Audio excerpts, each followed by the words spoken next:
आप सभी को मेरा नमस्कार। आज हम रश्मिरथी द्वितीय सर्ग भाग 1 करने वाले हैं। इस सर्ग में हम देखेंगे कि कर्ण अपने मन में विचार करता है कि वो कैसे गुरु के साथ छल कर रहा है और फिर अपने आप को कोसता है। हम इस पे ज्यादा समय ना व्यतीत करते हुए सीधे सर्ग पे पहुंचते हैं। शीतल विरल एक कानन शोभित आदित्यका के ऊपर, कहीं उच्च प्रस्त्रवण चमकते झरते कहीं शुभ निर्झर। जहाँ भूमि समतल सुंदर है नहीं दिखते हैं पाहन, हरियाली के बीच खड़ा है विस्तृत एक उटज पावन। आस पास कुछ कटे हुए पीले धनखेत सुहाते हैं, शशक मूस गिलहरी कबूतर घूम घूम कण खाते हैं। कुछ तंद्रिल अलसित बैठे हैं, कुछ करते शिशु का लेहन, कुछ खाते साकल्य दीखते बड़े तुष्ट सारे गोधन। हवन अग्नि बुझ चुकी गंध से वायु अभी परमाती है, भीनी भीनी महक प्राण में मादकता पहुंचाती है। धूम धूम चर्चित लगते हैं तरु के श्याम छदन, कैसे झपक रहे हों शिशु के अलसित कजरारे लोचन जैसे। बैठे हुए सुखद आतप से मृगरो मंथन करते हैं, वन के जीव विवर से बाहर हो विश्रब्ध विचरते हैं। सूख रहे चीवर रसाल की नन्ही झुकी टहनियों पर, नीचे बिखरे हुए पड़े हैं इंगुद से चिकने पत्थर। अजिंदर्भ पालास कमंडल एक और तप के साधन, एक और है टगे धनुष तूड़ीर तीर बरछे भीषण। चमक रहा तृणकुटी द्वार पर एक परशु आभाशाली, लौह दंड पर जनित पड़ा हो मानो अर्ध अंशुमाली। श्रद्धा बढ़ती अजिंदर्भ पर परशु देख मन डरता है, युद्ध शिविर या तपोभूमि यह समझ नहीं कुछ पड़ता है। हमन कुंड जिसका ये उसके ही क्या है, ये धनुष कुठार जिस मुनि की यह श्रुवा उसी की कैसे हो सकती तलवार। आई है वीरता तपोवन में क्या पुण्य कमाने को, या संन्यास साधना में है दैहिक शक्ति जगाने को। मन में तन का सिद्ध यंत्र अथवा शस्त्रों में पाया है, या कि कोई योगी से युक्त सीखने आया है। परशु और तप ये दोनों वीरों के ही होते श्रृंगार, क्लीव न तो तप ही करता है ना तो उठा सकता तलवार।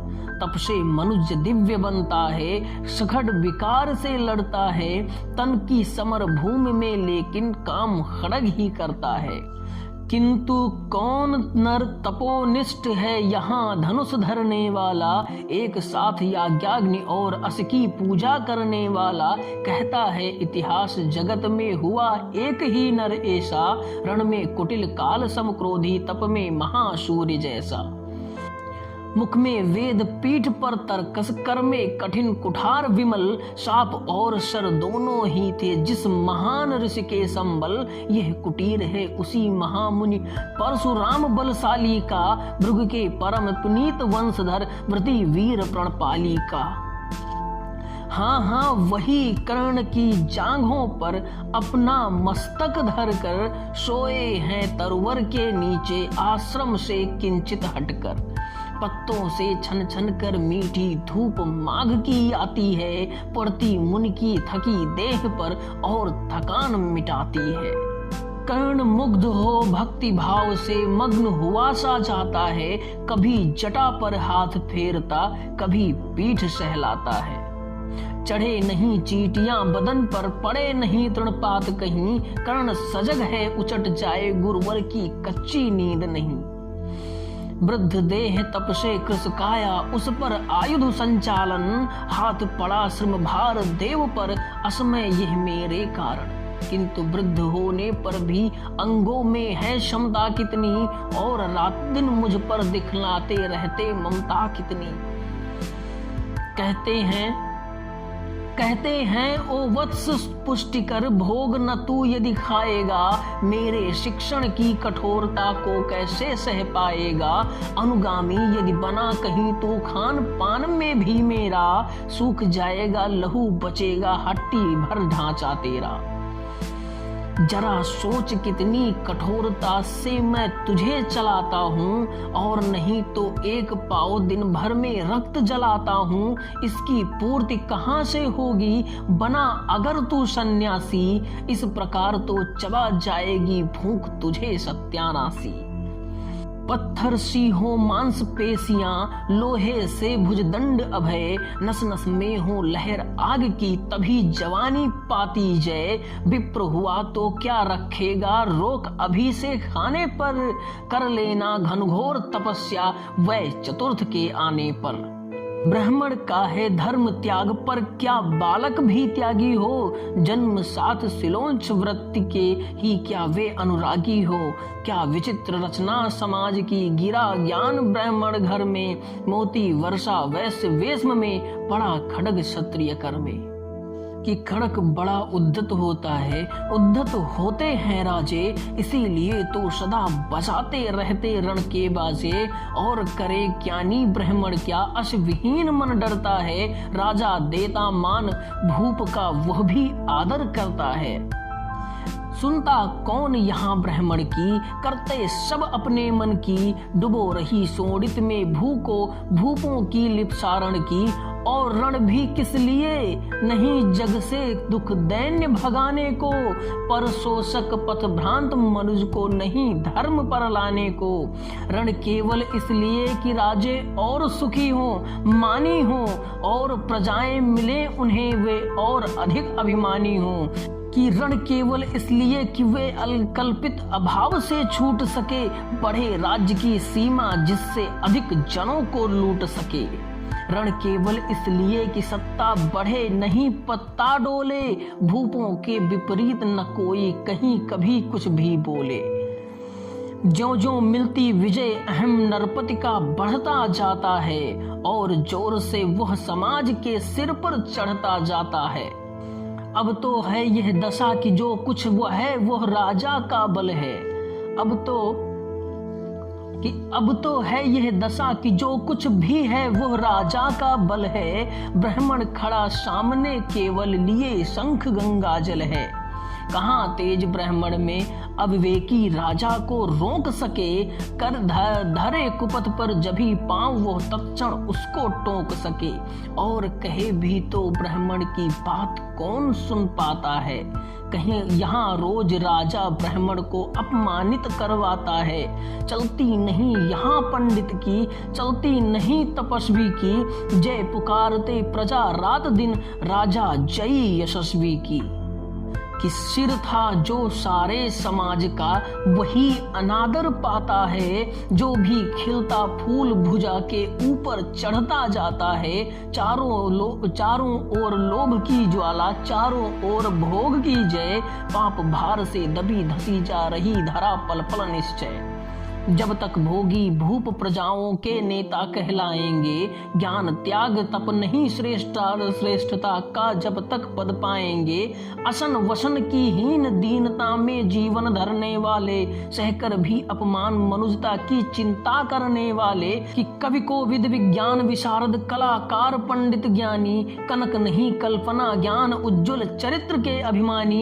इन विभूतियों को जब तक संसार नहीं पहचानेगा, राजाओं से अधिक पूज जब तक न इन्हें वह मानेगा, तब तक पड़ी आग में धरती इसी तरह अकुलाएगी। चाहे जो भी करे दुखों से छूट नहीं वह पाएगी।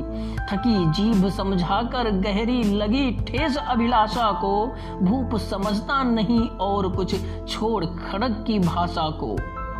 कि रोक टोक से नहीं सुनेगा नृप समाज अविचारी है, ग्रीवा हर निष्ठुर कुठार का यह मदांध अधिकारी है। इसीलिए तो मैं कहता हूँ अरे ज्ञानियों खड्ग धरो, हर न सका जिसको कोई भी, भूखा वह तुम त्रास हरो। नित्य कहा करते हैं गुरुवर खड्ग महाभयकारी है, इसे उठाने का जग में हर एक नहीं अधिकारी है। वही उठा सकता है इसको जो कठोर हो, कोमल भी, जिसमें हो धीरता वीरता और तपस्या का बल भी। वीर वही है जो कि शत्रु पर जब भी खड्ग उठाता है, मानवता के महागुणों की सत्ता भूल न जाता है। सीमित जो रख सके खड्ग को पास उसी को आने दो, विप्र जाति के सिवा किसी को मत तलवार उठाने दो। जब जब मैं सर चाप उठाकर कर्तव्य कुछ दिखलाता हूँ, सुनकर आशीर्वाद देव का धन्य धन्य हो जाता हूँ। जियो जियो ऐ वत्स, तीर तुमने कैसा यह मारा है, दहक उठा वन उधर इधर फूटी निर्झर की धारा है। मैं संकित था ब्रह्म वीरता मेरे साथ मरेगी क्या, परशुराम की याद विप्र की जात न जुगा धरेगी क्या। पाकर तुम्हें किंतु इस वन में मेरा हृदय हुआ शीतल, तुम अवश्य ढोगे उसको, मुझ में है जो तेज अनल। जियो जियो ब्राह्मण कुमार, तुम अक्षय कीर्ति कमाओगे, एक बार तुम भी धरती को निःक्षत्रिय कर जाओगे। निश्चय तुम ब्राह्मण कुमार हो कवच और कुंडलधारी, तप कर सकते और पिता माता किसके इतना भारी। किंतु हाय ब्राह्मण कुमार, सुनकर मन कपने लगते हैं, मन उठता धिक्कार हृदय में भाव ग्लानि के जगते हैं। गुरु का प्रेम किसी को भी क्या ऐसे कभी खला होगा, और शिष्य ने कभी किसी गुरु को इस तरह छला होगा। पर मेरा क्या दोष है, मैं और दूसरा क्या करता, पी सारा अपमान द्रोण के मैं कैसे पैरों पड़ता। और पांव पड़ने से भी क्या गूढ़ ज्ञान सिखलाते वे, एकलव्य सा नहीं अंगूठा क्या मेरा कटवाते वे। हाय कर्ण तू क्यों जन्मा तो क्यों वीर हुआ, कवच और कुंडल भूषित भी तेरा अधम शरीर हुआ। धस जाए यह देश अतल में गुण को जहां नहीं पहचान, जाति गोत्र के बल से ही आदर पाते हैं जहां सुजान। नहीं पूछता है कोई तुम व्रती वीर या दानी हो, सभी पूछते मात्र यही तुम किस कुल के अभिमानी हो। मगर मनुज क्या करे, जन्म लेना तो उसके हाथ नहीं, चुनना जाति और कुल उस अपने बस की तो है बात नहीं। मैं कहता हूँ अगर विधाता नर को मुट्ठी में भरकर कहीं छींट दे ब्रह्मलोक से नीचे भूमंडल पर, तो भी विविध जातियों में मनुज यहाँ आ सकता है। नीचे हैं क्यारियां बनी तो बीज कहाँ जा सकता है। कौन जन्म लेता किस कुल में आकस्मिक है बात, छोटे कुल पर किंतु यहाँ होते तब भी कितने आघात। हाय जाति छोटी है तो फिर सभी हमारे गुण छोटे, जाति बड़ी तो बड़े बने हुए रहे लाख चाहे खोटे।